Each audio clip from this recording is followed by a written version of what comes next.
Meeting کرنے کے لیے بازار جاتی ہے عورتیں، تو بریلی مولویوں سے پوچھو بھائی عورتیں بازار جا سکتی ہے؟ ہاں پردے کے ساتھ جا سکتی ہے۔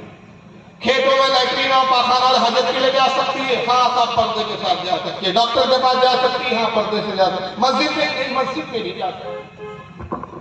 اب ایک اس طرح سے پیش کریں گے تو کوئی بھی کام آدمی مجھے ہے بات تو صحیح ہے، بازار جانے سے نہیں روک رہے ہیں، کھیتوں میں جانے سے نہیں روک رہے ہیں، ڈاکٹر کے پاس جانے سے نہیں روک رہے ہیں، نماز کے لیے روک رہے ہیں۔ تو سب سے پہلی بات کہ ہمارے علماء اس کے لیے بھی اجازت نہیں دیتے کہ عورتیں کھیتوں میں جا کے وہ کام کریں، اس کی بھی اجازت ہمارے علماء نہیں دیتے۔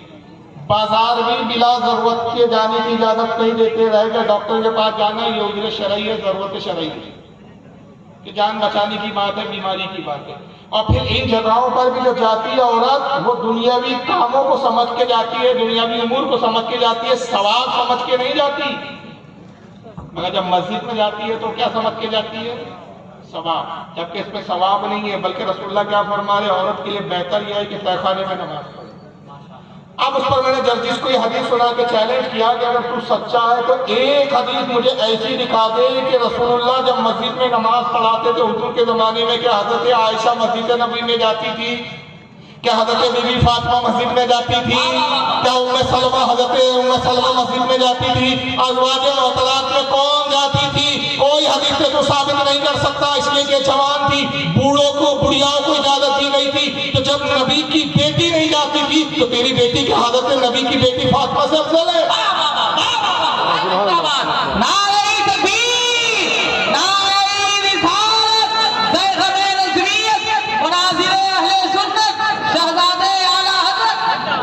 چیز سنیے، حضرت عمر کا دور خلافت آیا، یہ بھی بخاری میں، مگر اس کو معاملہ چھپا دی، یہ بھی بخاری شریف کی حدیث ہے۔ حضرت عمر کا جب زمانہ آیا تو بہت برے حال ہوئے، منافقین طاقت جاتیاں کرتے تھے عورتوں کو۔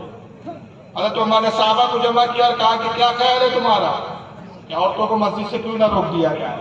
صحابہ کرام نے حضرت عمر کی رائے سے اتفاق کیا اور اس پر تمام صحابہ کا اجماع ہو گیا۔ اب بابی کہہ رہا ہے کہ بھائی نبی کی حدیث ہے کہ عورتوں کو آنے دو، عمر نے روکا، تو عمر کون ہوتے ہیں روکنے والے؟ تو میں کہتا ہوں عمر زیادہ حدیث جانتے تھے کہ تو زیادہ حدیث جانتا ہے؟ کیا سارے صحابہ غیر جو ہے اہل حدیث تھے؟ کوئی اہل حدیث نہیں تھا اس میں، کوئی حدیث کا جانکار نہیں تھا، کسی نے حضرت عمر کو نہیں ٹوکا کہ آپ کیوں روک رہے ہو بھائی؟ اور اس اجماع کرنے والوں میں کیسے صحابہ؟ عشرہ مبشرہ، اس میں حضرت علی جیسے صحابی، عثمان غنی جیسے صحابی، حضرت عبد الرحمن بن عوف جیسے صحابی، حضرت سعد بن وقاص جیسے صحابی، بلکہ یہاں تک کہ حضرت طلحہ، ان کی بیوی نے کہا میں تو جاؤں گی، یہ بھی حدیث میں آتا ہے، انہوں نے کہا نہیں میں تو جاؤں گی، عمر کون ہوتے روکنے والے؟ تو انہوں نے کہا کہ نیک بخت حالات نہیں دیکھ رہی ہو کیسے حالات بدتر ہو گئے۔ حضرت عمر کا جو فیصلہ ہے وہ صحیح ہے، اس پہ تمام صحابہ کا اتفاق ہو گیا۔ اور نبی کے زمانے میں جو تم بڑھیا جایا بھی کرتی تھی تو حضور نے کوئی تاکید کے ساتھ حکم نہیں دیا، تاکید نہیں تھی، بس اجازت تھی۔ اجازت اور ہے، تاکید اور ہے، دونوں میں فرق ہے۔ ہوتا نہیں میں تو جاؤں گی، تو حضرت طلحہ نے دیکھا نہیں مان رہی، تو آپ نے کیا کیا؟ اچھا کہا تم جاؤ۔ فجر کے لیے نکلی تو جب وہ گزرتی تھی اپنے گھر سے مسجد کی طرف تو کچھ گلیاں پڑتی تھی۔ حضرت طلحہ رضی اللہ تعالیٰ عنہ ایک گلی میں چھپ گئے، جیسی ان کی بیوی وہ گلی سے گزری، پیچھے سے آیا، سر پر انہوں نے چپت لگایا، جس کو ٹپو مارنا ہوتا ہے، ٹپو مارا، یہ گھبرا گئی اور آپ چھپ گئے، دیکھا تو کوئی نظر نہیں آیا، تو کہتی ہے لا حول ولا قوت الا باللہ العلی العظیم۔ اتنا زمانہ واقعی خراب ہو گیا کہ عورتوں کو اس طرح چھیڑا جا رہا۔ واپس گھر لوٹی، حضرت طلحہ کہتے ہیں خدا کی قسم جو گھر آئی اس کے بعد تو صرف جنازہ ہی گھر سے باہر نکلا۔ اب دوسری حدیث بخاری میں آتی ہے کہ حضرت عمر نے جب پابندی لگائی، کچھ عورتیں وہ تھی جو بازی تھی کہ ہم مسجد میں آئیں گی، تو حضرت عائشہ ام المومنین کے پاس آتی اور کہتی ہے ام المومنین عمر کون ہوتے ہیں جو روکتے ہیں؟ ہم تو رسول کے زمانے میں آیا کرتے تھے۔ حضرت عائشہ کیا جواب دیتی؟ یہ بھی صحیح بخاری میں کہتی ہے خدا کی قسم رسول اللہ اگر آج حیات ہوتے ظاہری اور تمہاری حالات کو دیکھتے تو ٹھیک اسی طرح تمہیں روک دیا جاتا جیسے بنی اسرائیل کی عورتوں کو روک دیا گیا۔ رابعہ کہتی ہے، اس کی راوی بھی ایک تابعی خاتون ہے، کہتی میں نے ام المومنین سے عرض کیا کہ کیا بنی اسرائیل کی عورتوں کو بھی مسجد سے روکا گیا؟ کہا ہاں، پہلے اجازت دی گئی پھر ان کو روک دیا گیا۔ حضور کے زمانے میں ایسے حالات نہیں تھے، اب حالات بدترین ہو گئے۔ جو عمر نے کیا اللہ خیر کرے عمر کے لیے کہ اس نے اچھا فیصلہ لیا، اگر آج حضور ہوتے تو حضور بھی یہی فیصلہ فرماتے۔ مجھے بتائیے مجاز نبوت کو ام المومنین حضرت عائشہ سے زیادہ کون سمجھ سکتا ہے؟ یہ واقعہ سمجھیں گے کہ ام المومنین سمجھیں گے۔ اعلیٰ حضرت فاضل بریلوی نے اس میں پورا رسالہ لکھا ہے مستقل، حالانکہ وہ مزارات پر حاضری کا، لیکن اس میں جن چیزوں سے استدلال فرمایا ہے وہ مساجد کو لے کر کہ مسجد کی جب اجازت نہیں ہے تو مزاروں پہ بھی اجازت نہیں دی جا سکتی۔ یہ اعلیٰ حضرت کا استدلال تھا، اس کا طریقہ ہے۔ اس کا نام ہے جمل النور فی النہی عن نساء زیارت القبور۔ اس میں اعلیٰ حضرت ایک بڑا پیارا جملہ فرماتے ہیں، میں وہی بیان کر رہا ہوں۔ اللہ فرماتے یہ بتاؤ اس زمانے میں نیک عورتیں زیادہ تھی کہ اس زمانے میں زیادہ نہیں؟ آپ ہی سے پوچھ رہا ہوں میں، بولیے۔ اس زمانے میں صالحات زیادہ تھی کہ اس زمانے میں صالحات زیادہ ہے؟ اس زمانے میں فاسقات زیادہ تھی کہ اس زمانے میں فاسقات زیادہ ہے؟ اللہ فرماتے آگے قسم خدا کی اس زمانے میں لاکھوں نیک اور صالح تھی، ایک فاسقہ ہوتی تھی۔ آج ہزاروں لاکھوں فاسقہ جو ایک صالح ملتی ہے۔ تو جب اس خیر کے زمانے میں روک دیا گیا تو اس زمانے میں کیسے اجازت دی جائے گی؟ لیکن ان غیر مقلدوں نے اجازت دی، نتیجہ کیا ہوا؟ میں نے کچھ ویڈیو اپنی تقریروں میں دکھائے ہیں، مجبوری ہے کہ اس کو ویڈیو نہیں ورنہ دکھاتا کہ عورتوں نے کہا جب ہم مسجد آ سکتی ہیں تو پھر ہم اگر نماز پڑھانا جانتی ہو تو ہم نماز کیوں نہیں پڑھا سکتے؟ نتیجہ یہ ہوا کہ امریکہ اور کچھ ملکوں میں عورتوں نے نماز پڑھانے کا دعویٰ ہی نہیں کیا بلکہ پریکٹیکل نمازیں پڑھائی۔ میں نے ویڈیوز دکھائے ہیں اس میں عورتیں نماز پڑھا رہی ہے، باقاعدہ مرد اور عورت مکس ہو کر پیچھے نماز پڑھ رہی ہے، اذان عورت دے رہی ہے، عورت نماز پڑھا رہی ہے، اور اس ڈھنگ سے اس نے اسپیچیں پیش کی، اس نے اس طرح کی اسپیچ دی، کہا کہ صاحب جب مسجد میں آنے کی شریعت نے اجازت دی، اگر مردوں میں سے کسی کو نماز پڑھانا نہ آتا ہو اور عورت کو آتا ہو تو عورت کیوں نہیں نماز پڑھا سکتی؟ دیکھیں آپ نے انگلی دی اور قوم نے پوچھا پکڑا، قوم نے کلائی پکڑی۔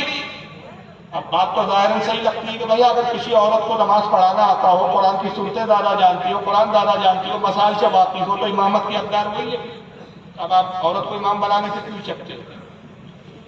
ہمارے علاقے میں بھی اس پر کافی ہوا تو کچھ ہمارے سنی ہی اس کی اسپیچ سن کر ماڈرن ٹائپ کے جو پڑھے لکھے لوگ تھے، وہ حالانکہ انگلش میں اسپیچ ہے جو انگلش سمجھتے تھے، اس کو سنا، اس سے متاثر ہو گئے۔ تو ایک مرتبہ ایسا ہوا کہ میرے گھر پہ کچھ لوگ آئے ملنے، اس میں کچھ انجینئرز بھی تھے، کچھ ڈاکٹرز بھی تھے۔ انہوں نے کہا فاروق صاحب بات تو صحیح کہی ہے۔ تو اس میں دو گروہ تھے، ایک کہہ رہا تھا نہیں یار وہ غلط ہے، ایک کہہ رہا تھا۔ تو میں نے کہا بھائی چھوڑو یار، دلیل ولیل دوں گا تو بہت لمبی بات ہو جائے گی۔ جمعہ پڑھا رہی تھی، وہ جمعہ ہی پڑھاتی تھی پوری 5 وقت کی۔ میں نے کہا جمعہ پڑھا رہی ہے نا، انشاءاللہ اگلے جمعے وہ نہیں آئیں گی۔ میں نے کہا اگلا جمعہ وہ نہیں آئیں گے۔ بولے آپ کیسے کہہ سکتے ہیں؟ میں نے کہا پیریڈ آ جائیں گے نا بھائی صاحب، نہیں سمجھا؟ میں نے کہا پیریڈ آئے گا، اگر عورت امام بنا دی جائے تو سوچ لیے کیا ہوگا۔ اور اس پر بھی میں نے ججز کو جواب دیتے ہوئے کہا تھا کہ مولوی جرجس صاحب یہ زمانہ وہ ہے کہ آپ کہتے ہیں کہ عورتوں کو آنے دو تو گھر سے لڑکی نکلیں گی اور ابا سے کہیں گے ابا آتی ہوں، باپ کہیں گے بیٹا کہاں جا رہی ہوں؟ نماز پڑھنے جا رہی ہوں، اور یار کو فون کر کے کہیں گے فلاں حدیث مسجد میں ملو، وہی آ رہی ہے۔ مسجدیں نہیں ہوں گی، عیاشیوں کے اڈے بن جائیں گے، لفڑے سے۔ آج کی لڑکی سہیلیوں کا بہانہ کر کے جھوٹ بول کے جاتی ہے اور عیاشیاں کرتی ہے، بعد میں بھانڈے پھوٹتے کہ فلاں کا فلاں سے ٹاکا بڑا ہوا ہے، فلاں کا فلاں سے ٹاکا بڑا ہوا ہے۔ آج کم سے کم باپ تھوڑی نگرانی تو اس بات پہ رکھ لیتا ہے کہ سہیلی کا بول رہی ہے تو واقعی سہیلی کیا جا رہی ہے کہ نہیں جا رہی ہے، ٹیوشن کا بول کے جا رہی ہے تو واقعی ٹیوشن جا رہی ہے کہ نہیں جا رہی ہے۔ لیکن جب وہ کہیں گی نماز پڑھنے جا رہی ہوں تو بھائی وہ کیا بولیں گا، یار نماز پڑھنے جا رہی ہے، اتنی نیک سالے بڑا دوپٹہ اوڑھ کے جا رہی ہے، منہ چھپا کے جا رہی ہے، برقعے میں جا رہی ہے، بھائی نماز پڑھنے تو جا رہی ہے، روک سکتا نہیں، روکے گا تو گنہگار ہوگا اور تمہارے فتوے کے مطابق۔ تو یار سے کہیں گی آؤ مغرب میں وہی ملتے ہیں۔ پھر جرجس صاحب کی بیوی بھی آئیں گی، پتہ چلا کہ اچانک آنا بند ہو گیا۔ ہم نے پوچھا مولانا جرجس صاحب آپ کی بیگم نہیں دکھ رہی ہے، تو یہ بھی پتہ چل گیا کون سے ٹائم نہیں آتی ہے۔ یار میں اشارے میں بول رہا ہوں، سمجھو باقی بات۔ تو سارے رات بے پردہ ہونا شروع ہو جائے اور رہ گیا عورتیں نماز پڑھائیں گی، تو میں نے کہا مسجدوں کے حال کیا ہوں گے، ذرا سوچ لو کیسا دین تماشا بنے گا جب دیکھیں گے کہ بھائی اس مسجد میں عورت کو امام بنا دیا گیا، بھیڑ وہی بڑھ گئی۔ دوسری کمیٹی مسجد والوں نے کہا اپنے کو بھی اچھا تھا ایک حسین امام لانا پڑتا، بھائی مجموعہ ادھر لا رہا ہے، پھر ادھر ایک امام آ گیا تو پھر ادھر بات چل رہی ہے، من چلے نوجوانوں میں ادھر کا امام اسمارٹ ادھر چلتے کنچا ہے بھائی، اور نیتیں بھی شاید کے لیے غیر مقلد۔ ہماری مسجدوں میں تو الحمدللہ ہوں گا ہی نہیں، اس لیے کہ ہمارے مولوی تو کھٹیاں کھڑی کر دیں گے۔ اگر تم نے سوچا بھی تو کھٹیاں کرے گی، نہیں کیا ہوں گا یہ سب خرافات۔ یہ عجیب بات ہے کہ یہ امام اعظم ابو حنیفہ کے اجتہاد کو نہیں مانتے اور خود مجتہد بن کے اتنے بڑے اختیار کرنے بیٹھ جاتے۔ اب نتیجہ ہوا کہ بھائی اب ادھر بھی حسینہ ادھر بھی حسینہ، اب حسینوں میں انتخاب ہوگا، پھر نیت یوں کی جائے گی، نیت کی 2 رکعت نماز فرض، کھلا پیچھے اس حسینہ کے۔ یہ تماشا بنانا ہے اسلام۔